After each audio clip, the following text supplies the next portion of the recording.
ഇപ്പോഴും പല സ്റ്റുഡൻസിനും അറിയില്ല, പല കൺസൾട്ടൻസുകളും അവരെ മാനിപ്പുലേറ്റ് ചെയ്ത് UK കാനഡയൊക്കെ ഒരു PR ഫ്രണ്ട്ലി കൺട്രി ആണെന്നുള്ള രീതിയിൽ പല സ്റ്റുഡൻസിനെയും പറഞ്ഞ് അയക്കുന്നുണ്ട്. പക്ഷെ ഇവരെല്ലാവരും തിരിച്ച് നാട്ടിലോട്ട് റിട്ടേൺ വന്ന് ഇവിടെ വന്ന് അവർ ഒരുപാട് സ്ട്രഗിൾ ചെയ്യുന്ന സ്റ്റുഡൻസിനെ ഞാൻ പേഴ്സണലി അറിയാം. കുട്ടികൾ ഏറ്റവും അധികം നോക്കുന്ന ഒരു കാര്യം PR ആണ്.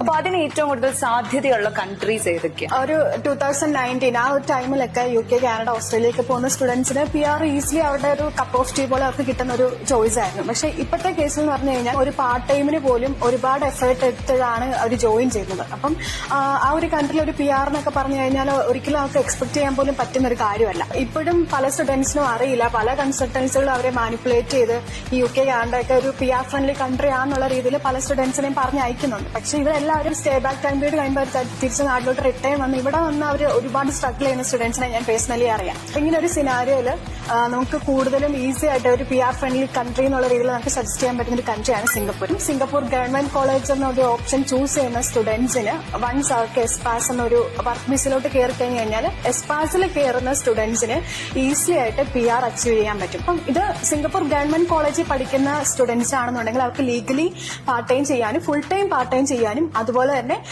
PR ഈസിലി പ്ലേസ്ഡ് ആവാനും അവർക്ക് സാധിക്കും. വിത്ത് ഗ്രാൻഡോട് കൂടി അവരെ ഓപ്റ്റ് ചെയ്യുവാണ്. PR വരെയുള്ള എല്ലാ കാര്യങ്ങളും സിംഗപ്പൂർ ഗവൺമെന്റ് തന്നെയാണ് അവർക്ക് ഡീൽ ചെയ്ത് കൊടുക്കുന്നത്.